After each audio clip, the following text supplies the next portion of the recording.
दोस्तों, अगर इंसान अपनी जिंदगी से लालच को खत्म कर दे तो दुनिया का कोई भी आदमी उसे धोखा नहीं दे सकता। ये इंसानी फितरत है। जब वो किसी के पास अच्छी गाड़ी या बंगला देखे तो उसके जज्बात भी ये कहते हैं कि काश ऐसी सहूलियात उसके पास भी हों।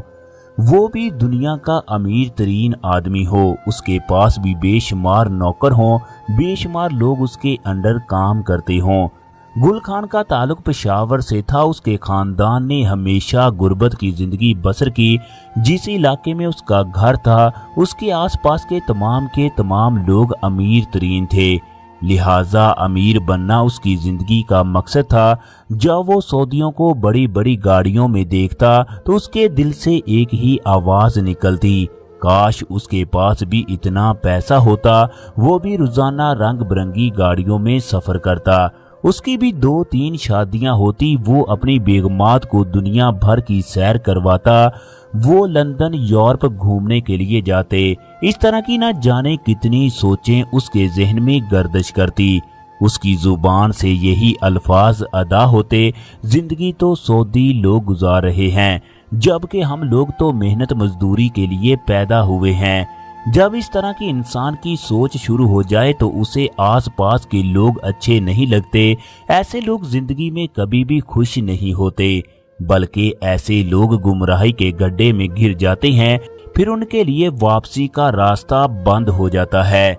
ऐसे लोगों का ना ही दुनिया में अच्छा अंजाम होता है और ना ही आखिरत में अच्छा अंजाम होता है।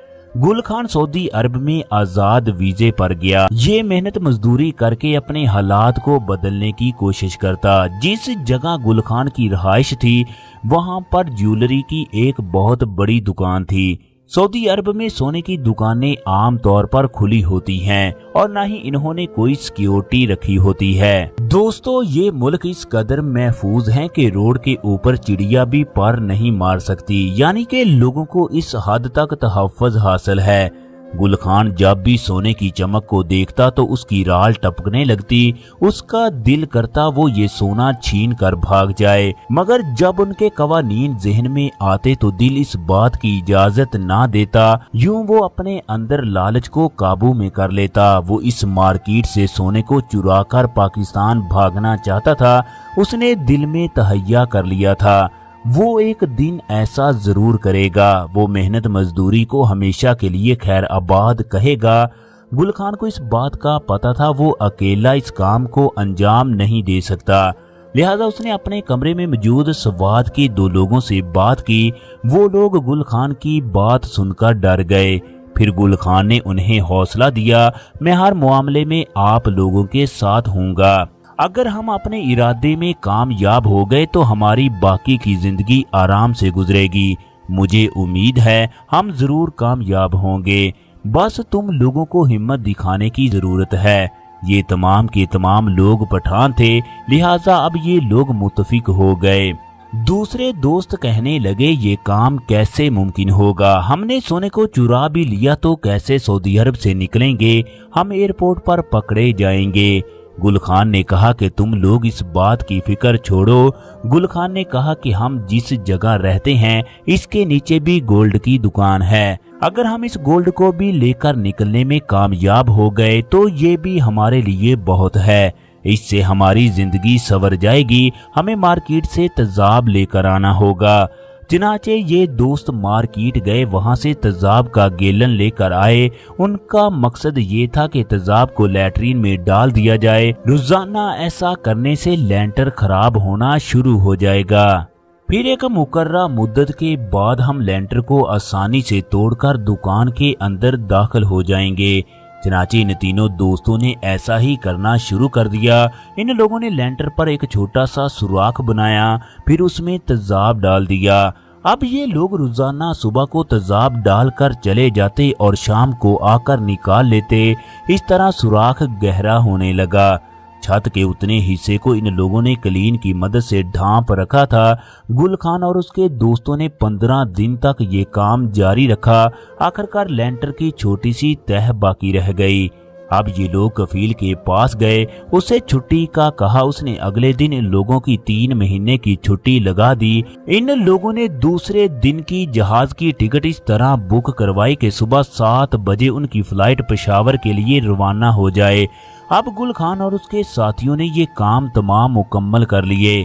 रात को ये लोग बेसब्री से इंतजार करने लगे कि कब दुकान वाले अपनी दुकान को बंद करके चले जाएं और कब ये लोग बाकी मांदा लेंटर को तोड़कर दुकान के अंदर दाखिल हो जाएं। आखिरकार खुदा खुदा करके रात के 1 बजे सऊदी लोगों ने अपनी दुकान को बंद किया और अपने घर की तरफ रवाना हो गए। गुल खान और उनके साथियों ने बाकी मांदा लेंटर को बड़ी आसानी से तोड़ा और सरिये को वो पहले ही आरी की मदद से काट चुके थे। चनाचे इसके बाद गुल खान ने आहिस्ता से दुकान की सीलिंग को बाहर उतारा। चनाचे फिर ये तमाम लोग अंदर दाखिल हो गए। इन लोगों के पास तमाम औजार मौजूद थे ताकि किसी भी चीज की जरूरत पड़े तो काम आ सके। चनाचे जब ये लोग सीढ़ी लगाकर दुकान के अंदर दाखिल हुए तो 30-40 तोले सोना तो दुकान के अंदर मौजूद था। ये सोना इनके लिए नाकाफी था। गुल खान को पता था कि दुकान के अंदर और भी गोल्ड मौजूद है। चनाचे इन लोगों ने गोल्ड को ढूंढना शुरू कर दिया, मगर इन लोगों को कोई भी सुराख न मिला। जब वहां पर मौजूद क्लीन को हटाया गया तो उसके नीचे लोहे का एक बहुत बड़ा दरवाजा था। उसके ऊपर दुकान के मालिक की कुर्सी थी, उसी के ऊपर वो बैठा करता था। इन लोगों ने ग्राइंडर की मदद से दरवाजे को काटा और अंदर दाखिल हो गए। जब ये लोग अंदर दाखिल हुए तो आगे हैरान कर देने वाला मंजर था। सोने के बिस्कुट की बोरियां मौजूद थी, बेशुमार हार और कांटे मौजूद थे। चनाचे इन लोगों ने बैगों को भरना शुरू कर दिया। रात के 3 बज चुके थे। इन लोगों ने 7-7 किलो के करीब सोने को बैगों में भरा और रूम से निकलते वक्त तमाम चीजों को अपनी अपनी जगह पर रख दिया ताकि किसी को शक न हो। इसके बाद इन लोगों ने टैक्सी करवाई और एयरपोर्ट पर पहुंच गए। फ्लाइट को जाने में 2 घंटे बाकी थे। ये 1995 की बात है। उस वक्त स्कैनिंग कैमरे नहीं होते थे, बल्कि जिन अफराद पर शक होता था उनके बैगों को चेक किया जाता था। ये लोग जब एयरपोर्ट में दाखिल हुए तो टाइम थोड़ा होने की वजह से इनकी चेकिंग ना हुई। इन लोगों ने बोर्डिंग पास लिए। इसके बाद वेटिंग एरिया में जाकर बैठ गए। बैग जहाज के अमले के पास थे, लिहाजा इन लोगों के दिल धक धक कर रहे थे। अनाउंसमेंट के बाद ये लोग जहाज में बैठकर पेशावर पहुंच गए। यूं ये लोग सऊदी अरब से करोड़ों रियाल का सोना चोरी करने में कामयाब हुए। अब इस तरह का काम करना नामुमकिन है क्योंकि एयरपोर्ट पर हाई सिक्योरिटी मौजूद होती है।